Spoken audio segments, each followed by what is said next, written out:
No capítulo anterior, nós vimos que foram abertos 6 selos, né? No capítulo 5, aquela pergunta: quem vai abrir o selo? Quem é digno? E não achava ninguém digno. Aí então, o João até ficou chorando, mas o ancião falou: não, calma aí, não chora não, porque o leão da tribo de Judá venceu, e ele é digno de abrir o livro. E aí ele olha assim, vê o cordeiro como tinha sido morto, estava ali, mas já estava ressuscitado. E Jesus estava ali, e ele tomou da mão direita daquele que estava sentado no trono o livro com 7 selos. Ninguém podia abrir os 7 selos, ele não podia nem olhar para ele. Era um livro com toda a história da humanidade, um livro com todos os juízos do tempo do fim, da ira de Deus, enfim, tudo que vai acontecer, inclusive com a redenção da igreja. Está tudo ali nos 7 selos, naquele livro selado. E aí, então, João, ele começa a ver as aberturas dos selos. Vimos isso na lição passada. Se você perdeu, está aí no Facebook, está no YouTube, procure ali a nossa página, a Viva São Caetano, e você vai poder assistir esse vídeo aí para poder recapitular, para não perder a abertura dos selos, do 1º ao 6º selo. Bom, aí aí será aberto agora o 7º selo. Mas antes de abrir o 7º selo, né, que começa praticamente no capítulo 8, a João aqui tem como se fosse um parênteses, né? Tem aqui vamos dizer que temos aqui uma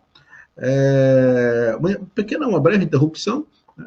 E João então vai agora contemplar algumas coisas diferentes, né, que ele precisa explicar para nós, né? Só acompanhar bem direitinho aqui o que o João está vendo, o que está acontecendo por lá, ok? Muito bom. Então vamos lá. Os juízos estão, né, aqui os juízos de Deus estão nos capítulos 6, no 8, no 9, depois vai até o 16, e esses capítulos, para a gente entender bem, precisamos ver todo o contexto bíblico, tá? Mas há uma primeira interrupção dos juízos aqui no capítulo 7, né? Porque João vai falar de uma coisa muito importante que ele vê lá no céu, tá? Então, a sequência da abertura dos selos é interrompida para lembrar que a graça salvadora e a misericórdia de Deus continuam caindo sobre a terra, mesmo no período de juízo. Dizendo, durante os primeiros selos, ainda a graça de Deus está ali, dando oportunidade. Vocês vão ver lá na frente que depois chega um ponto que as pessoas, mesmo vendo todos os terríveis juízos, não dão glória a Deus, continuam adorando os ídolos e continuam blasfemando. Olha como as pessoas são duras diante de toda essa situação catastrófica e todas essas tragédias que virão, e saberão que eles são de Deus, até a ponto de falar: quem fugirá da ira de Deus e do Cordeiro? Eles vão falar isso lá na frente, mas não vai ter mais jeito, né? Eles vão estar já num momento difícil, onde a ira de Deus está sendo derramada, ela vai gradativamente apertando, né, os cálices da ira, né? O cálice da ira derramado por etapas, e vai assim então a terra será totalmente, Deus vai tratar com o povo, né, com o povo judeu e com todas as nações. Bom, aí João, nesse momento, antes da abertura do 7º selo, dele contar sobre isso, ele tem 2 visões maravilhosas do povo de Deus. Ele vê 144 mil, olha só, e realmente havia uma conta, né? Eles são contáveis, e eles são manifestados ali, amém? Então, ele também viu uma grande multidão que ninguém podia contar, né? Que os contáveis, 144 mil, e os incontáveis. Mas esses incontáveis, quem que eram eles? Então, nós vamos falar sobre isso também. Provavelmente está falando de todo o povo de Deus, tanto do Antigo como do Novo Testamento, estavam ali, né, com João, naquele momento tão especial, amém? Ok, então, deixa eu ajustar aqui minha tela para poder continuar falando com vocês. Bom, mais uma vez, agradecemos a presença de todos e que Deus abençoe ricamente, e vamos dar sequência aqui ao nosso estudo em nome de Jesus. Amém? Vamos lá. Então, nós temos aqui, na sequência, vamos ver o que nós temos aqui. Bom, tem um texto bíblico aqui muito forte. E você vai, nós vamos ler juntos. Você vê o que acontece, né? Depois disto, eu vi os 4 anjos, né, em pé nos 4 cantos da terra, retendo os 4 ventos da terra, para que nenhum vento soprasse sobre a terra, nem sobre o mar, nem contra as águas, árvore alguma. E vi outro anjo subir do lado do sol nascente, quer dizer, vindo do oriente, tendo o selo do Deus vivo, e clamou com grande voz. E ali então ele clamou e dizendo que não danifiques a terra, nem o mar, nem as árvores, até que selemos na sua fronte os servos do nosso Deus. Amém? Bom, então aqui ele começa com uma expressão interessante. Tá? Ele começa com a expressão depois disto. Depois disto o quê? Provavelmente depois de que ele viu ali a abertura daqueles selos, né? Então, ele dá uma continuidade. Tá? Ele vê, então, 4 anjos nos 4 cantos da terra a segurar os 4 ventos da terra. Tá? E indica, então, quando fala os 4 ventos, tá? Significa que o juízo que vai desabar é universal. Né? Então, o diabo, até ali, como nós falamos, provavelmente simbolizado, né, naquele cavalo branco, né, ou o cavalo branco que simboliza a falsa paz, e ele vai ter um tempo de paz aqui na Terra, né, quando se estabeleceu o reinado do anticristo, mas quando Paulo fala aos Tessalonicenses, ele deixa bem claro, assim, quando eles estiverem dizendo paz e segurança, ele fala assim, até que enfim temos paz, as nações não têm mais barreira, não tem mais conflito, quem sabe haverá uma moeda única, não tem mais, os problemas econômicos estão todos já equacionados, todos controlados. Quando disserem agora temos paz e segurança, haverá repentina destruição. Então, mas nesse tempo, olha só, os 4 anjos ficam selando, ficam retendo os ventos, porque vem os ventos com juízo, e então Deus fala assim, olha, não pode ainda, vamos aguardar mais um pouco para que sejam selados, né, os servos de Jesus. Bom, isso significa as coisas muito importantes aqui, porque nós temos aqui no versículos 2 e 3, dizendo que Deus faz uma distinção entre o seu povo e os ímpios. A destruição não pode dar a sua largada antes dos remidos serem selados. Então, há um povo na terra que tem que ser selado, tá? E esses selados não precisam temer o juízo, porque o castigo que deveria cair sobre nós já caiu sobre Jesus na cruz. Isso significa, então, que se alguém tiver passar pela tribulação e for servo de Deus, estará com esse selo maravilhoso. Tá? Por que serão selados? Bom, o selo tem 3 significados. Vamos colocar aqui para vocês. Primeiro, proteção. Né? Então, ninguém pode violar o que está selado. Né? Por exemplo, o túmulo de Jesus foi selado. Colocaram uma pedra lá e selaram. Quando Daniel foi jogado na cova dos leões, lembra? Foi selado. Quando o decreto daquele rei lá, o Assuero, disse, infelizmente, ele foi iludido, né? E pelo Ramã, e fez um decreto, ele selou aquilo e não podia mais mudar. Era então um decreto que ele depois viu que era errado, mas não podia mudar. Então, o selo do rei não pode ser mudado. Se um selo do rei da terra não pode ser mudado, mas o selo do rei dos reis, do rei eterno, não pode ser mudado. Significa, então, proteção total. Também, o selo era usado para decidir propriedade, né? Até hoje, até o marco o gado, às vezes, é marcado com ferro, né? Fosse um selo ali. E propriedade significa que os escravos eram marcados também.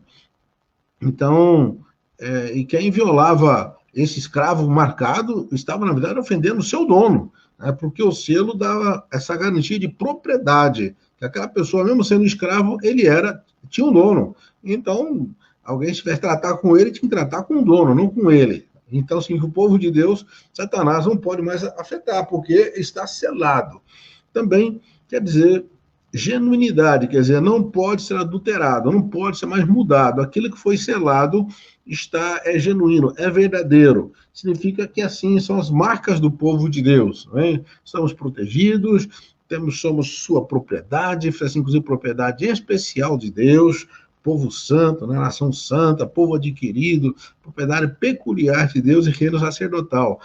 E temos, então, essa genuinidade significa que não tem filho de Deus falso. O que é filho mesmo. Tá? Não tem meio filho, nem mais ou menos. Você ou é ou não é. Né? Então, quem nasceu de novo não tem meio novo nascimento. Nasceu ou não nasceu. Você pertence a Deus ou não pertence a Deus. Inclusive, há um versículo que Paulo fala sobre isso. Olha, Deus conhece o que são seus. Ele fala do selo ali com Timóteo, né? Fala assim, olha, esse é o selo. Deus conhece os que são seus e os seus se apartam da iniquidade. Amém?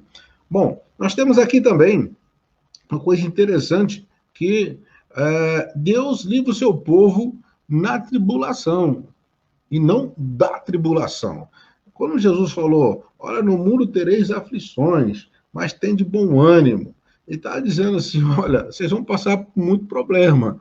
Então, o povo de Deus sempre passou por perseguições, muitas vezes terríveis perseguições, mas às vezes Deus não poupa o seu povo, né? Nem sempre Deus poupa o seu povo da tribulação, mas com certeza ele poupa da tribulação, né? Ele passa na tribulação, mas você é livre da tribulação. Esse você consegue entender esse jogo de palavras. Né? Deus, então, nem sempre livra o seu povo de uma perseguição, mas né, ele livra, né, da tribulação. Hoje mesmo nós temos mais ou menos na Terra mais de 2 bilhões de habitantes da Terra, onde de parte da Terra, acho que 1/3 ou mais, onde há restrição religiosa. E, inclusive, com perseguições ferrenhas. Em alguns lugares, realmente, pregar o evangelho, ter uma Bíblia, ou ser cristão, é já praticamente uma sentença de morte, ou de prisão, ou de muitos problemas, e, no mínimo, muita discriminação, mas quase sempre até violência que sofrem aí. E Deus permite isso, mas Deus está lá, tá? Jesus falou, vocês têm um bom ânimo, vocês vão passar por isso mesmo, mas eu venci o mundo. Amém? Então, somos vencedores. A partir do versículo 4, ele ouviu, né, lá no céu, João, agora, né, é audível, ele ouve os que foram assinalados, 144 mil de todas as tribos dos filhos de Israel. Aí conta aqui 12 mil da tribo de Judá, 12 mil da tribo de Ruben, 12 mil de Gade e de Azer, de Naftali, Manassés, Simeão, Levi, Issacar, Zebulon, José, Benjamim. 12 mil de cada tribo, que significam 144 mil. Quem são os 144 mil? Essa é a grande pergunta, né? É a grande pergunta. Por que será que são 144 mil e quem são os 144 mil? Acho que você está falando assim, agora eu quero ver como é que nós vamos sair dessa, né? Por quê? Porque há várias interpretações. Se você ler livros de escatologia, você vai ver várias interpretações. Eu vou colocar 3 aqui apenas. É lógico que há uma linha mais coerente dentro da nossa visão que eu vou passar para vocês, mas cada um respeitamos as opiniões divergentes. Né? Por exemplo, uma primeira interpretação é que aqui o número de selados é declarado por revelação expressa. Deus conhece os que lhe pertencem, quando falamos do selo. Esse grupo é contável para Deus, ainda que depois a gente vê lá João dizendo que é a multidão que não podia contar, mas Deus pode contar. Essa é a primeira interpretação. Então, esse número 144 mil, de acordo com essa primeira interpretação, ele é metafórico, quer dizer, uma metáfora, quer dizer, ele é um símbolo, é uma figura de linguagem, não é literal, tá? Ele é mais símbolo do que uma estatística. Ele representa a cifra completa e perfeita dos crentes em Cristo. As 12 tribos de Israel não são mais Israel literal, mas o verdadeiro Israel hoje é a igreja. E toda a igreja de Cristo já está selada, está segura. Como diz Jesus em João 10:28, tudo aqueles que meu Pai me deu, ninguém me arrebatará da sua mão, da minha mão. Quer dizer, então estamos seguros em Jesus. Então, essa interpretação coloca aqui dizendo que esses 144 mil, então, esse número não é uma estatística, não é literal, mas representa a igreja, tá?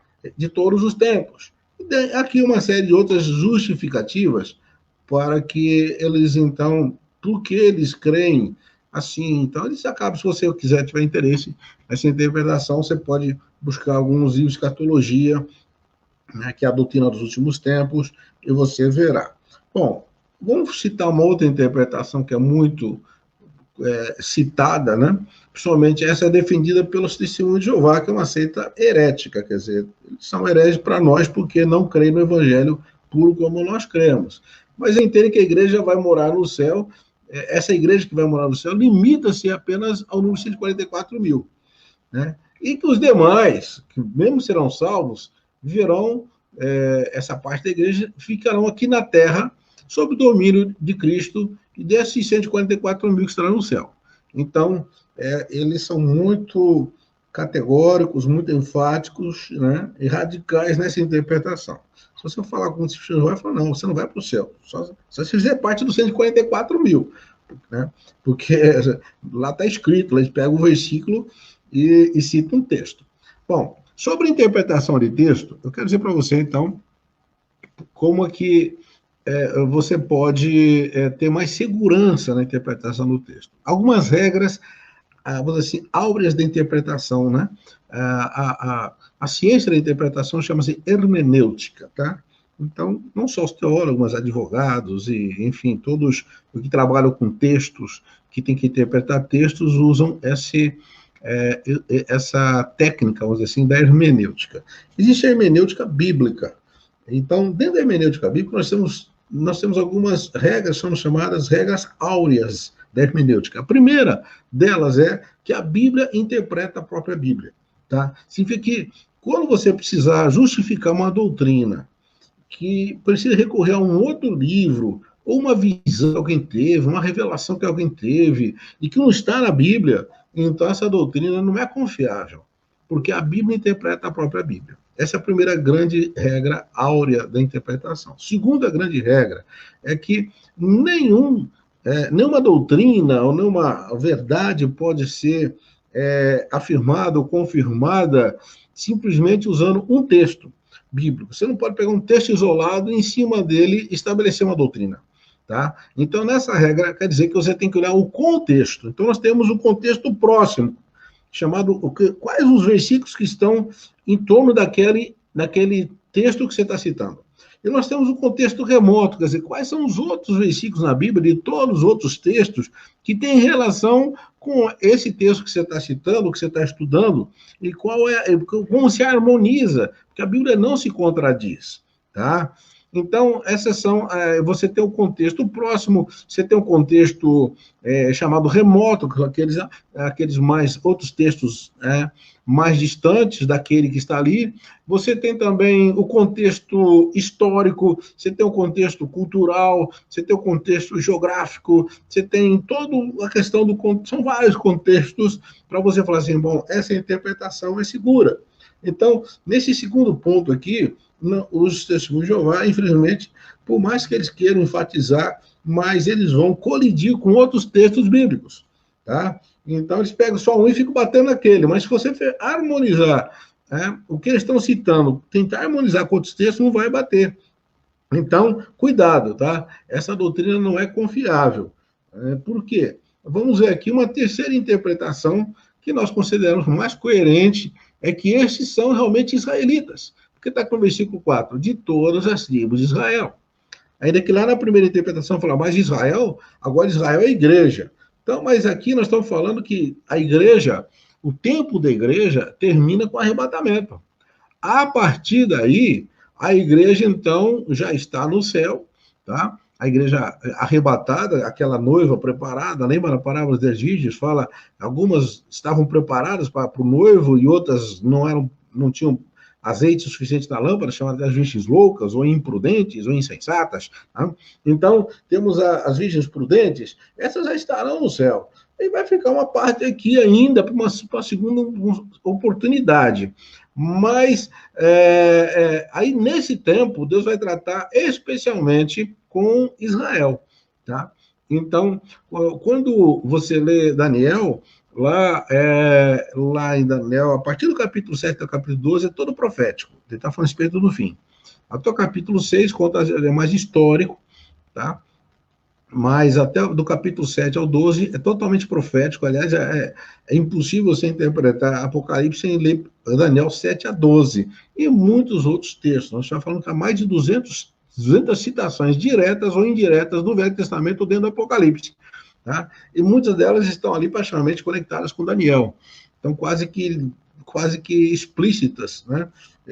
Muitas estão assim, quase que usando as mesmas palavras de Daniel. E lá ele fala que Deus fala assim, então que para o povo dele, quer dizer, do judeu, Deus tinha reservado um período que Deus chama de 70 semanas.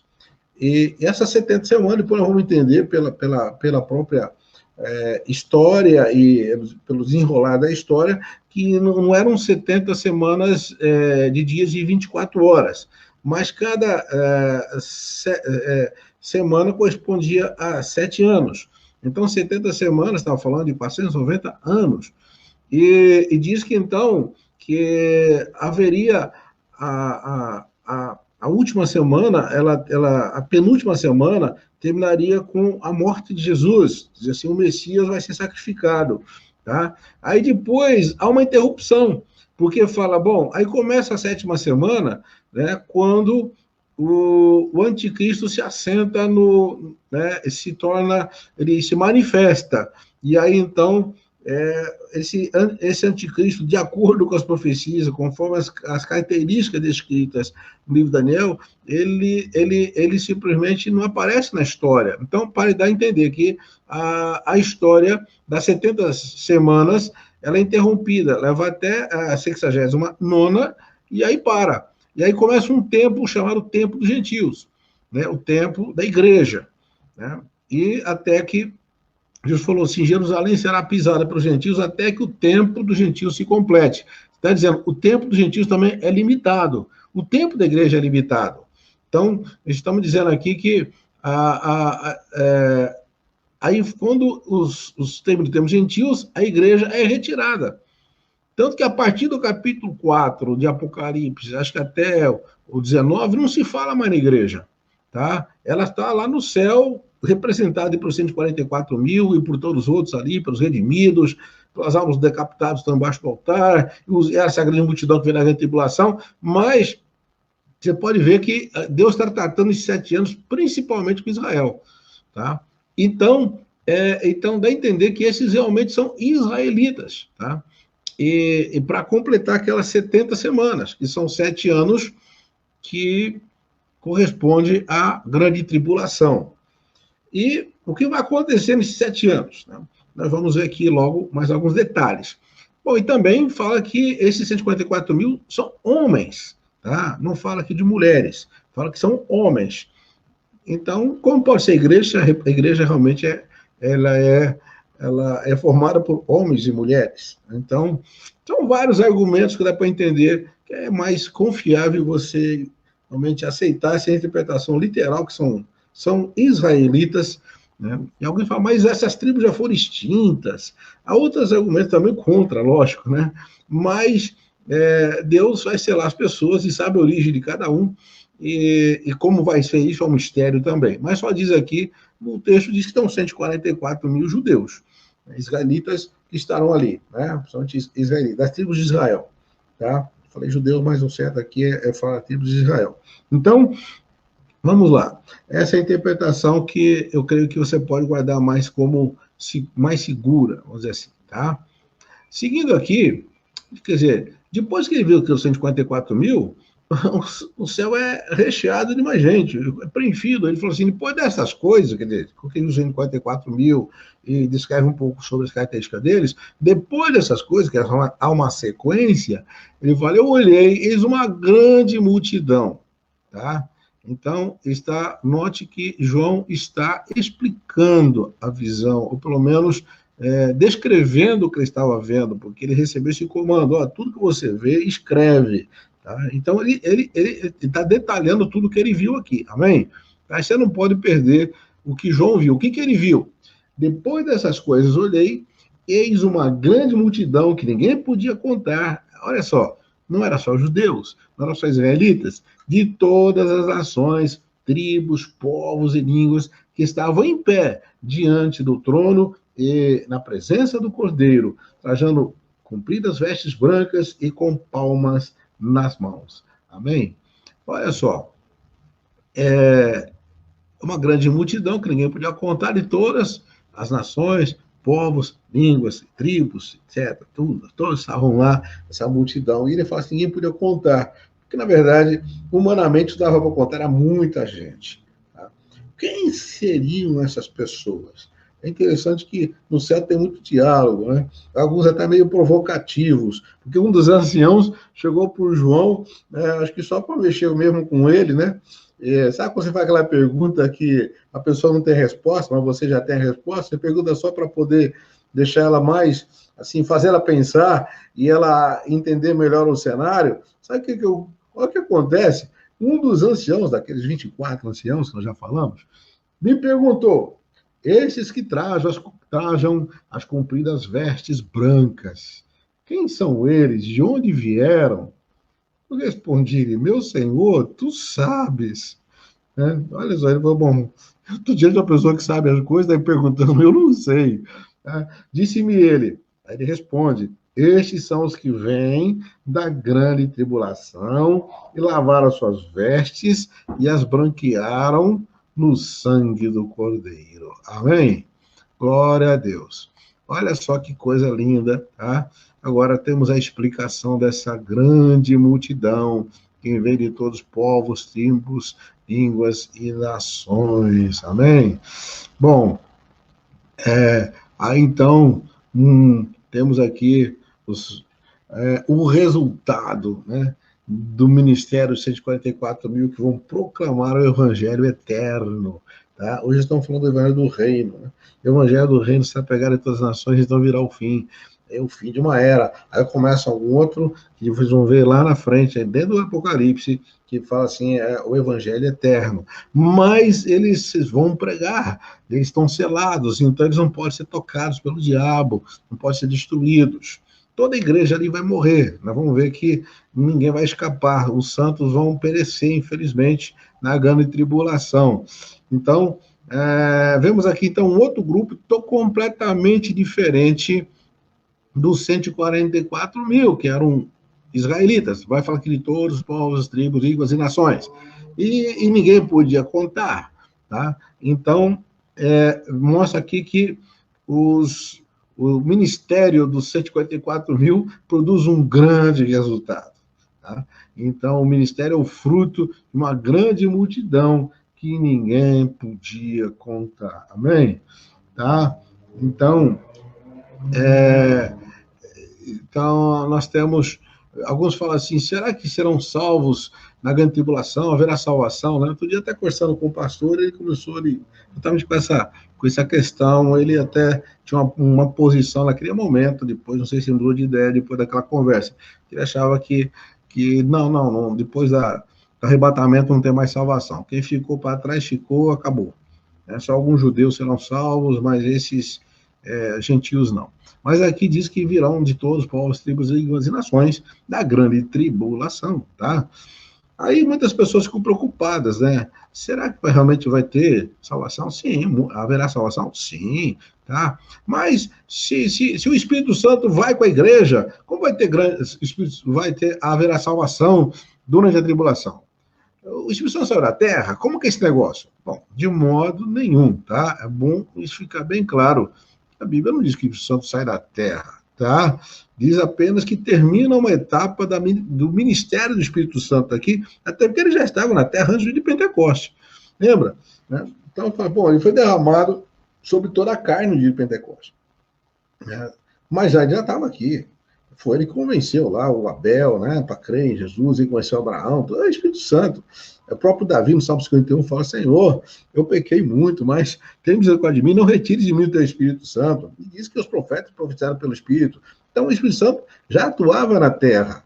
E após o arrebatamento, termina o ministério dele com a igreja aqui, desta maneira, mas ele continua, lógico, não poderia haver conversão, porque só ele convence do pecado, da justiça e do juízo. Não é porque vai ter problema aqui, tribulação, bomba explodindo, caindo meteoritos, ou sei lá, fogo e saraiva e tanta coisa. Não é por isso que a pessoa vai se converter. Vão se converter porque o Espírito Santo vai convencê-las, tá?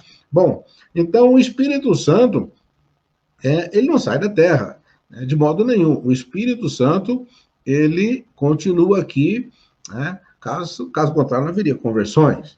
O Espírito Santo é que convence. Mas o que termina aqui é o ministério da restrição do mal, que o Espírito Santo coloca hoje no mundo, e por causa da noiva do Cordeiro. Esse ministério vai terminar. Assim que algo detém o homem da iniquidade, ou esse falso profeta com a besta, que vão estar aqui, ou a trindade satânica, junto com o dragão que estará solto. Então o Espírito Santo não vai mais deter. A Bíblia diz que algo detém. É o Espírito Santo que está poupando a igreja. Então, a besta e o falso profeta não podem manifestar ainda. Paulo fala que algo o detém. Paulo chama o homem da iniquidade, ele está detido. Quem detém é o Espírito Santo. Quando há o arrebatamento, nada mais detém o diabo, porque esse ministério de restrição ao mal do Espírito Santo aqui, ele termina, tá? E o anticristo ficará livre para vencer e fazer o que quiser. Olha só, tá? Infelizmente, vai acontecer isso que está escrito lá em Daniel, né? Diz aqui que os cristãos serão perseguidos, serão mortos pelo anticristo na tribulação. Daniel 7:21, quando fala do anticristo, né, que até ele, naquele momento, simboliza um chifre, que representa uma autoridade, um rei, um poderoso, fala assim: ele fazia guerra contra os santos e prevalecia contra eles. Em outro texto diz: foi-lhe dado poder para fazer guerra aos santos e vencê-los. A igreja, os santos não vão escapar, né? Então, todos serão martirizados, tá? Mas, por causa dessa pressão toda, e por causa da clareza e da revelação que as pessoas que conhecem para Deus vão ter, porque já a igreja foi arrebatada, então qualquer dúvida profética já está esclarecida, pelo menos quanto ao arrebatamento, quanto ao que tudo Jesus falou, as promessas de Deus, as pessoas vão se lembrar disso, mas vão querer uma oportunidade. O Espírito Santo continuará trabalhando e vai convencê-las, e elas vão se arrepender, e não vão aceitar a marca da besta, não vão aceitar, tá? E por isso, a Bíblia diz que ninguém vai poder comprar ou vender sem essa marca. A gente não sabe ainda o que é o 666, que nós vamos falar mais para frente, algumas especulações, a Bíblia não é clara, mas que haverá uma marca, sim, haverá. E essas pessoas que aceitarão essa marca estarão eternamente já comprometidas, definitivamente comprometidas com o diabo. Mas quem não aceitar vai ser um estorvo na terra, vai ser um problema sério. É como se hoje na pandemia você tivesse um coronavírus, todo mundo sabe, você está sem máscara, né?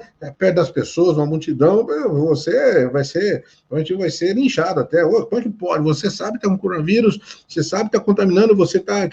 Põe uma máscara pelo menos, ou fica em casa, fica na quarentena. Vai acontecer mais ou menos assim: olha, você está atrapalhando a gente, você está impedindo a gente. A terra agora que está em paz, agora que temos uma moeda mundial, agora que temos um governo bom, vocês não estão aceitando? O que é isso? Aí começa uma grande perseguição, e essa perseguição vai ser muito mais drástica, né? E vai esquentar muito mais na segunda metade da grande tribulação. Mas mesmo assim, neste período, provavelmente haverá o maior número de conversões que a terra já viu. Nesses 7 anos. Resultado, né, do Ministério 144 mil, da palavra que já está guardada no coração das pessoas que vão ficar para trás, mas que estão com a palavra no coração. Porque muitos pastores vão ficar, espero não ficar, né? Mas muitos pastores vão ficar, e se eu ficar para trás, sei lá, por causa de um acidente de percurso, eu não vou aceitar a marca da besta, não. Mas não quero estar aqui, não. Espero que não, você também, tá bom? Então, de nós. Vamos lá, vamos ficar firme aí, vamos nos acertar. tá? Mas é interessante que fica aqui, então, multidões, como resultado da pregação dos 144 mil. Amém? Glória a Deus. Bom, essa igreja que está glorificada tem algumas características importantes que temos aqui. O próprio versículo 9 fala, é uma igreja, ela é inumerável, né? Então, como Deus falou para Abraão, olha, a sua descendência será como estrelas do céu. Então, humanamente inumerável, né? Não dá para contar. Né? Lógico, Deus sabe o número, para não tem nada inumerável, mas humanamente inumerável. Né? Assim será a posteridade de Abraão, né? Como as estrelas do céu. Também, segundo ponto importante, é uma igreja que ela é universal, quer dizer, ela é de todos, povos, tribos, línguas e nações, ninguém vai ficar de fora.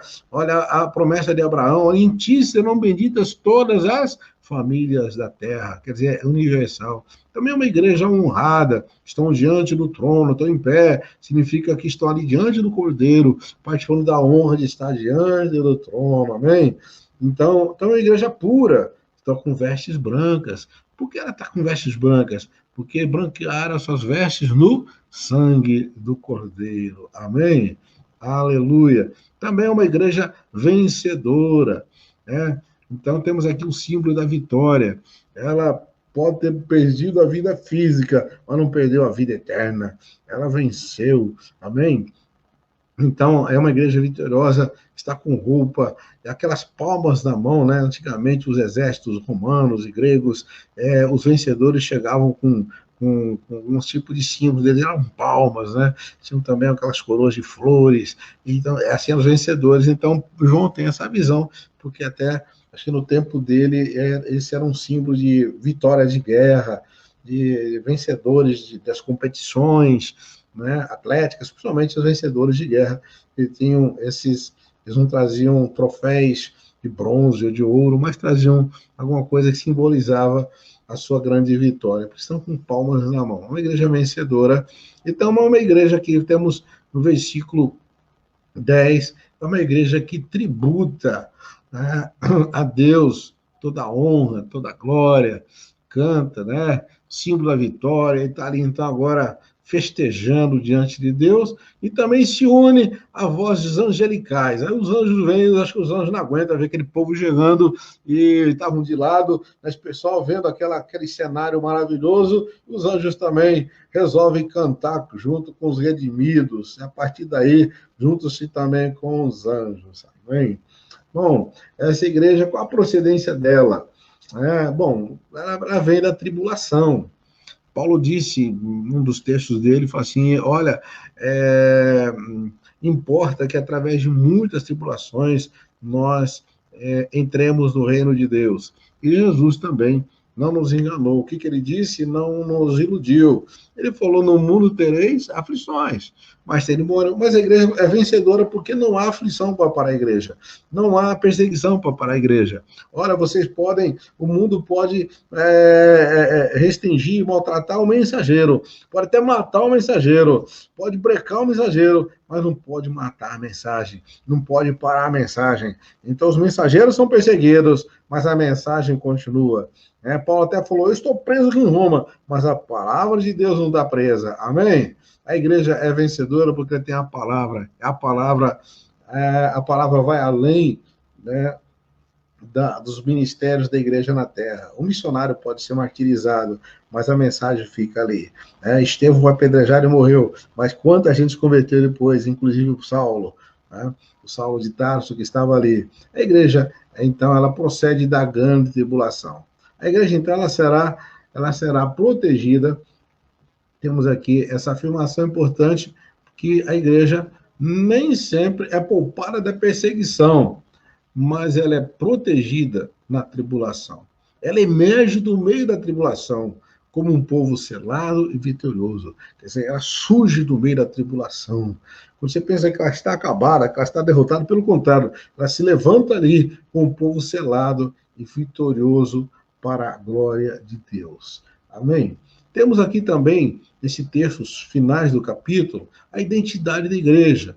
Quem são eles? Quem são? Quem são esses aí de branco vestidos? São os que lavaram suas vestes no sangue do Cordeiro. A identidade de toda a igreja é baseada na santidade que vem através do sangue de Jesus. Amém? E o que eles estão fazendo? Né? Então, temos aqui a missão eterna da igreja. Eles estão ali dia e noite diante do Senhor, adorando. Então, vem aqui o ministério no céu, primeiro, da adoração, né? Então, em contraste com o serviço ou com as situações anteriores, quando a igreja não tinha tanta liberdade, agora ela pode adorar livremente e eternamente o seu Criador. Também, agora temos aqui a missão eterna da igreja glorificada, começa com a comunhão, intimidade com Deus. O sexto selo trouxe a visão do céu, de um céu enrolado que se recolhe, de uma humanidade apavorada no mundo sem teto, mas aqui a cena é oposta. A igreja está coberta, ela está protegida, tá? Deus vai armar uma tenda e falar assim, o tabernáculo de Deus estará conosco, assim, ela estará ali totalmente protegida, ele vai acampar com a igreja, e Deus mesmo habitará com a igreja, como diz Apocalipse 21, versículo 3, que nós vamos chegar lá daqui a alguns dias nessa parte. Também uma igreja que ela tem outra característica, essa igreja glorificada. Agora, ausência completa de sofrimento. Aqui não tem, já nós temos, não tem mais fome, sede, calor, dizendo, não existe mais. Está tudo de acordo com Apocalipse 21, versículo 4, né? Já não haverá mais choro, nem morte, nem separação. Aleluia. Deus enxugará dos seus olhos toda lágrima. Amém? Outra característica importante, presença completa da plenitude da vida.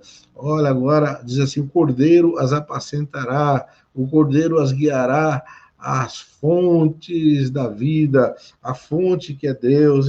Quem quiser, agora pode beber de graça da água da vida. Aleluia. Então, a vida completa, vida plena no céu, né? Essa vida abundante aqui na terra, você experimenta só no Espírito, porque muitos nossos corpos passam por tribulações, por enfermidade, por perseguições, mas agora você está no corpo glorioso, em vida plena, diante de Deus. Você está gostando disso? Vale a pena. A nossa gloriosa esperança, fica firme com Jesus. Você talvez não fique livre, você passe pela tribulação, mas eu estarei com você nas tribulações, por onde você estiver. Falou, não te deixarei, não te abandonarei. Eis que estou convosco todos os dias, até a consumação dos séculos. Vamos aqui, então, concluindo essa última parte, ok? Então, é muito importante você fazer uma reflexão, tá? Um momento você, então, como que eu estou, né?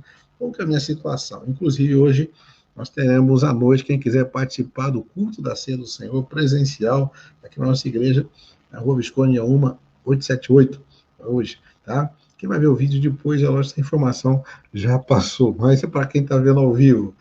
Ou pode se inscrever, ou pode até assistir a partir... Hoje nós teremos a transmissão ao vivo a partir das 19 horas, nesse mesmo canal aqui, ok? Mas, até porque eu falei da ceia, porque na ceia, né, Paulo diz assim, examine-se o homem a si mesmo antes de comer o pão e beber do cálice. Mas você tem que se examinar todo dia, porque Jesus pode voltar, não é dia da ceia, não. Jesus vai voltar qualquer dia, qualquer hora. Voltará como ladrão, não é assim? Surpresa. Então, conclusão que nós chegamos aqui para poder fechar a aula de hoje, né? No capítulo 6, então, foi mostrar os terrores dos ímpios que enfrentarão o juízo, na abertura daqueles primeiros 6 selos. Aqui no capítulo 7, já mostrando as glórias dos remidos na segunda vinda, para você dar aquele saborzinho de, né, quando tiver uma comida gostosa, você fala, deu água na boca, né? Você sentir, que gostoso, que maravilha, já quero, eu quero, né? Eu quero estar lá, né? Enquanto os ímpios estão buscando a morte física aqui, nem encontram, e só vão encontrar a segunda morte, porque vai dar um desespero total aqui para quem ficar para trás, se tiver a marca do anticristo, a marca da besta, né? A morte eterna que eles vão encontrar, infelizmente. Os redimidos, mesmo enfrentando a morte física, eles forem perseguidos e mortos e torturados, desfrutam para sempre das bem-aventuranças da vida eterna. Os que querem a morte física vão encontrar a segunda morte, que os leva para o lago de fogo. Mas os que aceitaram a morte física por amor a Jesus, ou o sofrimento por amor a Jesus, eles vão ter agora a bem-aventurança da vida eterna. Amém? Ok, então mostra dois grupos, uns que estarão buscando morte física lá no final da tribulação, uns que já estarão mortos, martirizados, mas estarão com vestes brancas diante do trono, com palmas nas mãos. E a pergunta é: de que lado você está? Em que grupo você estará quando Jesus voltar? Essa é uma pergunta agora. Se você está afastado de Jesus, afastado do Evangelho, você que conhece a palavra de Deus, olha, Jesus está voltando, pode ser hoje, e também, se ele não voltar hoje, pode ser que para você também termine hoje a sua história, porque você não sabe o dia de amanhã. Né? Nós cantávamos antigamente, Moinho, na hora do apelo, ao findar o labor desta vida, quando a morte ao teu lado chegar, que destino há de ter tua alma? Né? De que lado você estará? Meu amigo, amanhã pode ser muito tarde. Hoje Cristo quer te salvar. Amém? Então, esse não era cantado, né? Muito. Eu me lembro quando era criança. Você não deixe para amanhã, é hoje, tá bom? Se você está afastado. Se você não conhecia a palavra, faça uma aliança com Deus hoje, porque você já sabe o suficiente para saber que você pode estar do lado errado, tá? Do lado errado. Eu vi uma entrevista num talk show, né? Uma apresentadora famosa aí, não era nem do Brasil, porque estava em espanhol, então não sei de que país que era. E ela perguntava assim, ela entrevistou um pastor, devia ser um pastor talvez famoso lá, uma celebridade da mídia, podia ser, não sei. Mas porque ela, principalmente o pessoal chama pessoas, talk shows de televisão, são pessoas que têm assim uma certa visibilidade, né, para dar audiência. E na discussão com o pastor, ela devia ser ateia, então ela falou para o pastor, mas você acredita mesmo no negócio de inferno? Caiu nessa conversa de céu e inferno. E ele falou para ela, olha, achei interessante a resposta dele. Ele falou assim, olha, eu acredito sim, haverá céu e inferno, né? Inclusive você não acredita nisso, então você não quer Jesus que é para te levar para o céu. Aí ele falou assim, só que uma coisa, eu falo para você, se eu tiver errado, né, eu vou morrer, não vou perder nada, porque isso não é céu nem inferno. Mas se você tiver errada, você está desastrada, sabe por quê? Você vai para o inferno. Porque se você tiver errada, e como de fato eu tenho certeza que está, então você não vai escapar, você vai para o inferno. Tá? Então, meu amigo, não tem escape. Tá? Eu lembro que minha mãe conta uma história, eu não estava presente, mas lá em Cacilândia, no Mato Grosso, meu pai estava pregando, e só tinha uma pessoa não crente no culto. E você sabe quando você sabe que é uma pessoa, né? Porque na apresentação do visitante sempre aqui, fica em pé, ai, nosso amigo aqui, não é da igreja, mas bem-vindo, tal. E tinha essa pessoa ali. E minha mãe conta essa história. Eu vou encerrar aqui com esse depoimento aqui que é importante, né? Porque essa conclusão aqui é para mexer com você mesmo, né? Para provocar você, o Espírito Santo, provocando você no sentido de chamar sua atenção para uma realidade muito grande. Então, naquele dia, meu pai pregou a palavra e ele fez o apelo, sabendo que, acho que todos sabiam que era só para aquela pessoa o apelo. E olha você aí, não falar para o homem, não tem Jesus, é hoje, amanhã pode ser muito tarde, é hoje, amanhã pode ser muito tarde. Aí ele ficou, mas insistiu, ficou até meio chato. Acho que ele falou assim, pô, já, pastor, para, né? Acho que o fulano aí não quer. Mas ele insistia, olha, meu amigo, Deus está dando uma chance, pode ser a última chance. E ele não aceitou Jesus, pelo menos publicamente não confessou a Jesus. Né? E na hora teve um culto, se despediram, esse moço entrou no carro dele, tá? Debruçou no volante e morreu. Teve um infarto fulminante, alguma coisa assim, partiu. Ele nem foi para casa, ele entrou no carro e não deu nem, acho que nem a partida do carro, debruçou, morreu. Realmente, amanhã pode ser muito tarde, daqui meia hora pode ser muito tarde, daqui um minuto pode ser muito tarde, e agora você deve dobrar o joelho aí, não sei se estiver, clamar misericórdia. Se não dobrar o joelho, porque eu não sei se dobra humildemente, fala, Senhor, eu creio que eu tenho certeza que sou pecador, mas eu creio que Jesus morreu na cruz para me salvar, para livrar de todos os pecados. Eu quero estar no céu com Jesus. Eu quero essa bendita esperança. Eu quero ter a certeza da salvação. Você não precisa ter medo da morte. Jesus venceu a morte por você. Você não precisa ter medo do inferno. Jesus foi lá no inferno por você e pegou a chave do inferno. Mas agora só vai entrar aqui quem eu quiser. E só vai entrar lá os que rejeitarem a graça de Deus. Encerrando, né? Então, citando o versículo de Hebreus, capítulo 1, que fala assim: como escaparemos nós se rejeitarmos tão grande salvação? Que Deus te abençoe, meu querido, minha querida, que, meu amado, você fique com essa palavra no seu coração, guarda no seu coração, amém? Deus te abençoe em nome de Jesus.